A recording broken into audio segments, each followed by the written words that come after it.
Assalamualaikum warahmatullahi wabarakatuh. Perkenalkan, saya Yura Eka Dewi SE. Saat ini menjabat sebagai analis data dan informasi di Badan Perencanaan Pembangunan Daerah Provinsi Jawa Barat.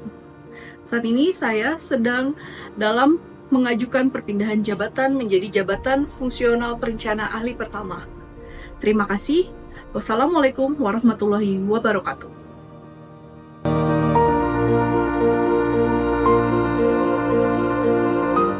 Izin Pak, saya mau diskusi Pak mengenai hasil identifikasi permasalahan untuk di dokumen RPJMD Provinsi Jawa Barat tahun 2025 sampai 2029 Pak. Boleh. Jadi Pak, berdasarkan peraturan terbaru Mendagri nomor 2 tahun 2025, di situ kan mengenai pedoman ya Pak, pedoman penyusunan RPJMD dan Raisa Perangkat Daerah 2025 sampai 2029 ya Pak. Nah, di Provinsi Jawa Barat ini, kita kan sedang menyusun dan dibagi menjadi 5 aspek nih Pak. Yang pertama, aspek geografi, demografi, kemudian kesejahteraan ekonomi, daya saing daerah, dan pelayanan umum kan Pak. Nah, berdasarkan hasil identifikasi dari gambaran umum yang sudah dibuat, kemudian dari capaian sebelum-sebelumnya dan permasalahan lainnya nih Pak, saya mengidentifikasi bahwa pada aspek kesejahteraan masyarakat itu bisa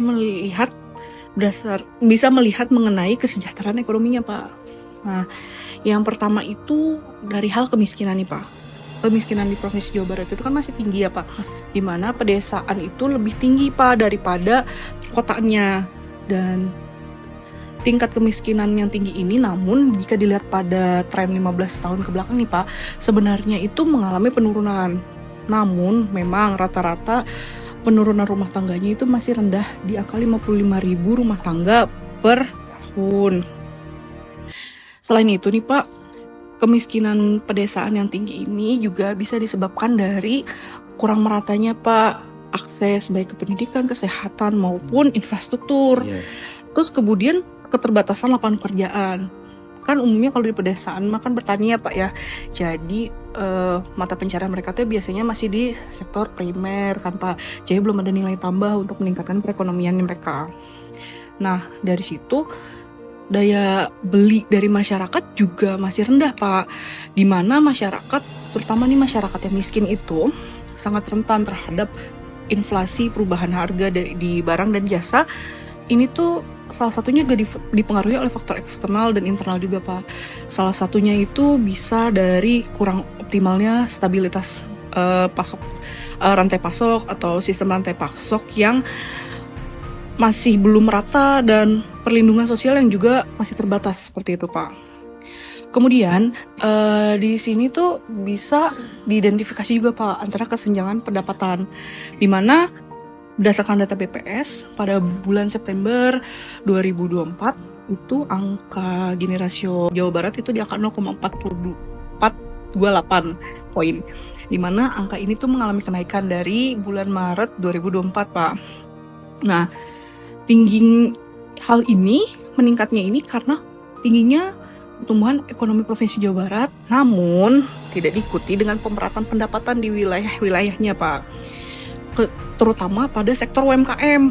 Kemudian distribusi PDRB-nya juga tidak merata Pak, dan masih terlihat kesenjangan yang sangat besar gitu antara kabupaten dan kota, pedesaan dan perkotaan seperti itu Pak. Mungkin saya bisa menjelaskan identifikasi permasalahannya sampai segitu. Bagaimana Pak? Baik, terima kasih atas analisanya Bu Yura. Analisa ini bisa menjadi bahan di dalam penyusunan dokumen perencanaan di Provinsi Jawa Barat.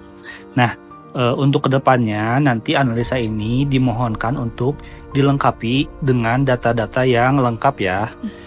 Karena bagaimanapun juga data ini juga bisa untuk membantu dalam penyusunan penyusunan dokumen perencanaan di Provinsi Jawa Barat. Begitu saja mungkin dari saya Bu. Baik, terima kasih ya Pak. Sama-sama.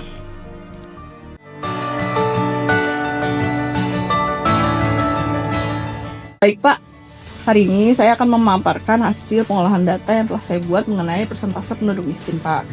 Dapat dilihat berdasarkan data BPS tahun 2024 itu penduduk miskin mengalami penurunan dari 7,62 menjadi 7,46. Secara jumlah ini mengalami penurunan sekitar 3,8 juta jiwa, Pak. Nah, dibandingkan dengan tingkat kemiskinan nasional, Provinsi Jawa Barat berada di level yang relatif rendah jika dibandingkan dengan provinsi yang lain.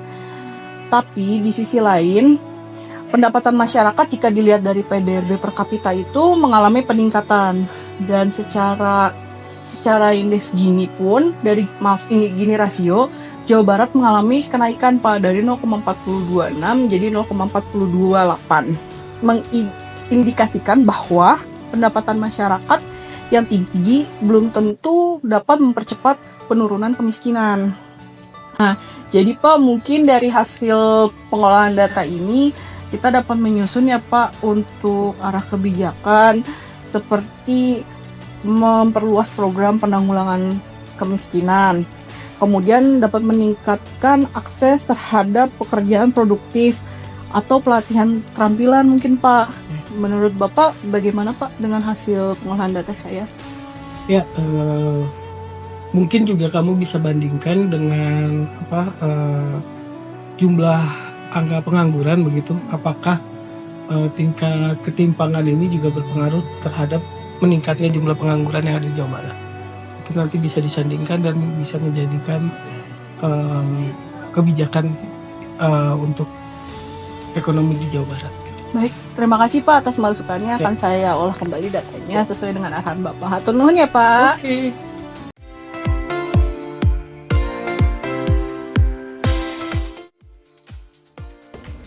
Selamat siang Pak. Yura. Selamat siang Pak. Maaf ya Pak sudah menunggu lama. Nggak apa-apa.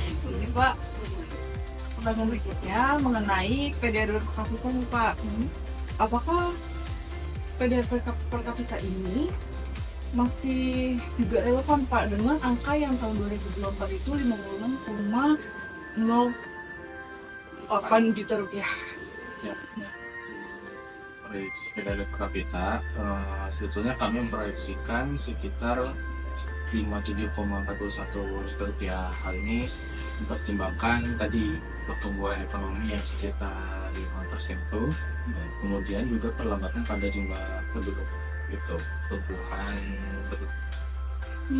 Berarti kalau misalnya untuk PDRB per kapita ini di 2025 berapa target untuk proyeksinya? 57,41 juta.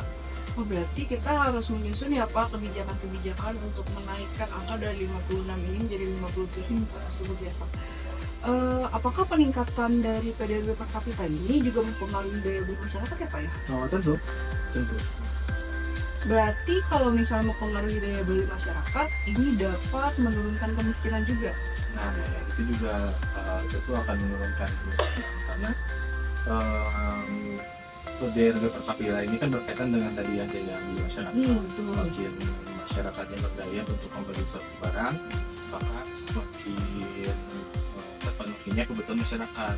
Ketika kebutuhan masyarakat terpenuhi, maka harapannya masyarakat bisa terlepas dari kemiskinan. Baik Pak, berarti perlu ada disinkronkan kembali mengenai perencanaan strategis dan arah kebijakan ya Pak untuk hal-hal tersebut.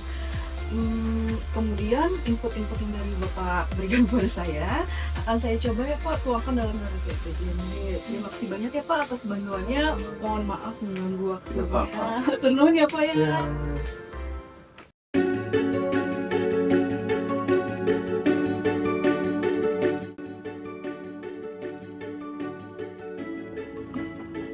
Assalamualaikum. Selamat masuk. Assalamualaikum Bu Yureka. Waalaikumsalam Pak Cahya, silakan Pak. Iya, terima kasih banyak Bu Yureka. Gimana Pak? Iya Bu Yureka, jadi gini, kedatangan saya ke sini kan terkait kabar dari Ibu nih. Waktu kemarin itu kan saya minta data terkait kemiskinan sama Ibu. Iya betul. Dan dijanjikannya selama 2 minggu. Ternyata setelah 1 minggu ini ternyata udah beres nih datanya nih. Saya jadi ikut senang nih, makasih banyak nih. Alhamdulillah Pak kalau kayak gitu. Kebetulan kita tuh juga saling membantu gitu Pak untuk permintaan data kemiskinan yang Bapak kemarin itu alhamdulillah sih Pak bisa selesai cepat dari target yang kita sudah tentukan sebelumnya. Iya, aduh makasih banyak nih Bu. Jadi pekerjaan saya juga cepat beres nih Bu. Apakah datanya sudah ada berarti ya Bu ya? Sudah Pak, mau diambil sekarang aja berarti ya? Iya boleh. Ini Pak datanya nggak boleh dicek terlebih dahulu. Oke, saya cek terlebih dahulu ya. Ya, bisa ada yang kurang dari data-datanya. Berarti data terkait kemiskinan ini termasuk data tingkat kemiskinan, indeks Iya. Gini ya, Iya, betul, ketimpangan ya. Betul Ya, Pak, ya. sesuai dengan surat yang Bapak kirimkan ke kami terkait kemiskinan kan sudah di list ya Pak. Ya. Jadi kami kumpulkan dan urutannya juga sesuai sih Pak dengan yang surat permintaan Bapak. Iya, terima kasih banyak. Ini udah sesuai, sudah cocok. Setelah saya cek juga sudah cocok. Iya, alhamdulillah ya Pak. Kalau Alhamdulillah. misalnya bisa mempercepat pekerjaan Bapak, Iya. saya sangat merasa apa ya, terima kasih juga gitu telah meminta data-data juga ke kita gitu.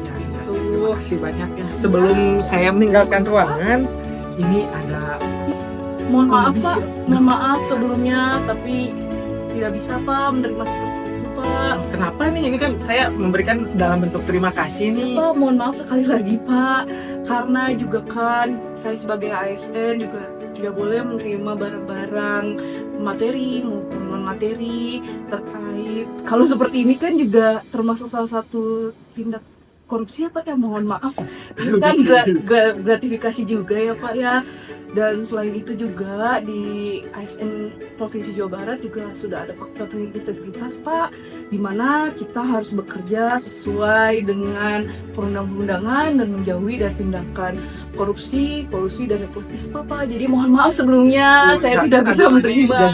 Jadi saya ini yang sebetulnya saya kira semua pemberitaan seperti itu ternyata tidak seperti itu ya. Tidak Pak, mohon maaf. Mungkin ini bisa jadi pembelajaran untuk kita semua ya Pak ya. Kalau apa ya, saya juga kan memberi data juga itu termasuk pekerjaan saya gitu. Jadi dan saya sudah dibayar juga dari pemerintah. Jadi mohon maaf saya tidak bisa menerimanya nih Pak ya. Iya, terima kasih banyak. Aduh Ibu, terima kasih banyak. Iya. Jadi selama ini saya salah menilai pemerintah gitu ya. Jadi Iya, apa, Pak. seperti itu.